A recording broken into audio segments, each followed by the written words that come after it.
Hello and welcome to Annapolis City Digest. I'm Rhonda Wardlaw. Making headlines, Mayor Josh Cohen's $90 million budget for the fiscal year goes into effect July 1st.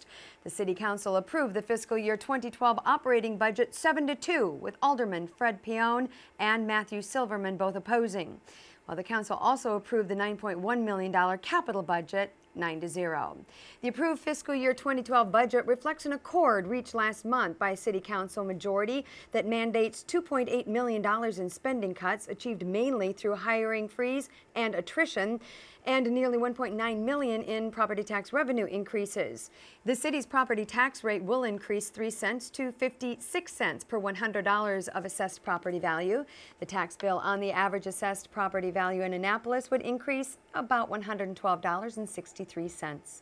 The tax rate increase is expected to partially offset a projected annual loss of $2.5 million to $3.7 million in property tax revenue from FY13 to FY2015 because of an expected decline in property assessments. It also compensates for one-time spending overruns for health, liability, and workmen's compensation insurance and financing payments for the Park Place TIF project that were left out of previous budgets.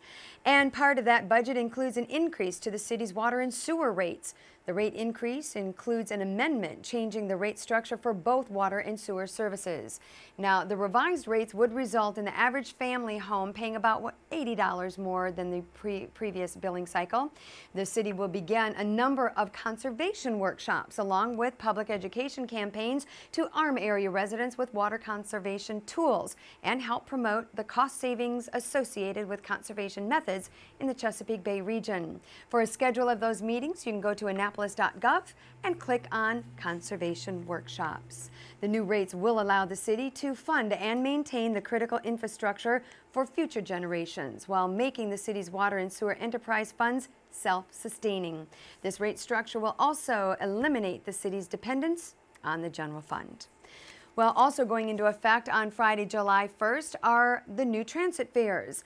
The base fare would increase by 50 cents to $1.50, and the fare for seniors, students, and riders with disabilities will increase by 25 cents to a high of 75 cents. As part of all the changes, the transfers will be discontinued. For a full list of the fare changes, go to www.annapolis.gov/transit. And speaking of Annapolis Transit, don't forget to get in the loop on July 1st when the city launches the Annapolis Circulator Shuttle.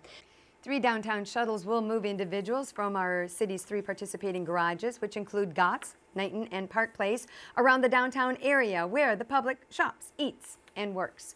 The service, called the Circulator and nicknamed the Loop, leverages existing transportation and parking resources to move the people with ease and efficiency while creating a broader perspective of what the downtown area is.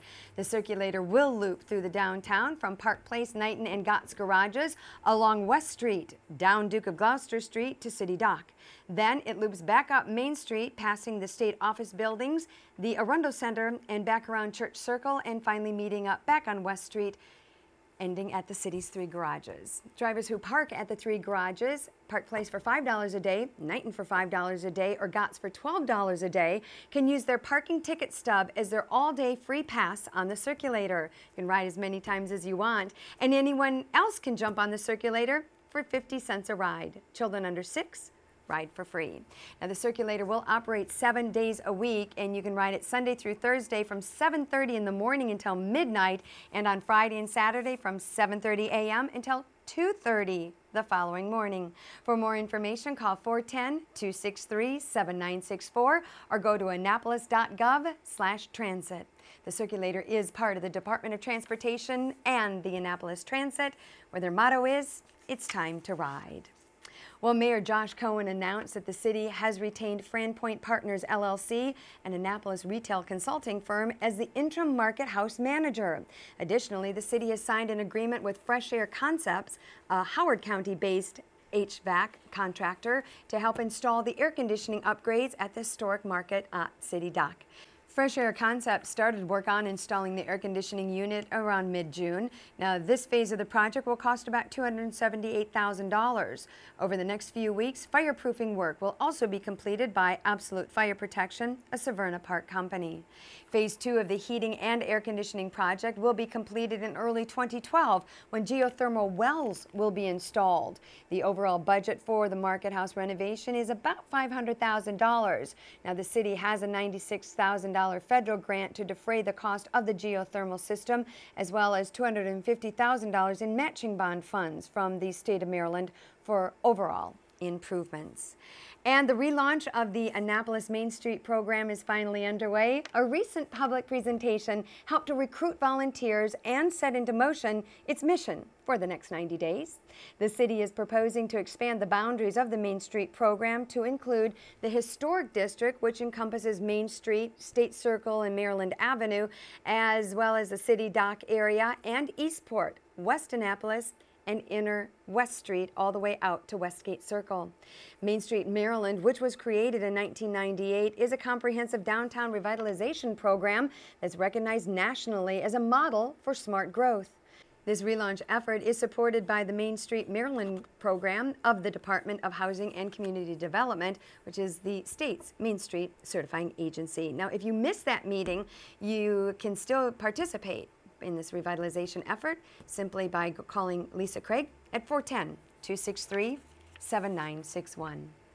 And finally today, Mayor Josh Cohen honored the first of many of our living landmarks in the city when he announced the recipients of the inaugural Living Landmarks Award for Continued Leadership in Cultural Heritage. In recognition of the leadership demonstrated by those who have contributed so significantly to the preservation of our community's cultural heritage, Mayor Cohen recognized former mayors Pip Moyer and Ellen Moyer for their contributions to preserving and promoting our city's cultural heritage through their dedicated service to the citizens of Annapolis in support of historic preservation, the arts, as well as the environment. Now, he also recognized Yvola Peters for her contribution to preserving the city's significant African-American heritage, educating its youth to the value of community service and providing a voice for affordable housing tenants in our area. The awards were presented at the Banneker Douglas Museum, home to the Maryland Commission on African American History and Culture, as well as the co-hosts for the wonderful event. Well, folks, that wraps it up for this edition of Annapolis City Digest. If you have any questions or comments on any of the stories that ran on today's program, please feel free to contact me at rwardlaw@annapolis.gov. I'll look forward to hearing from you. We hope that you'll keep in touch with us so we can keep you up to date on what's happening in Annapolis. We'll see you next time.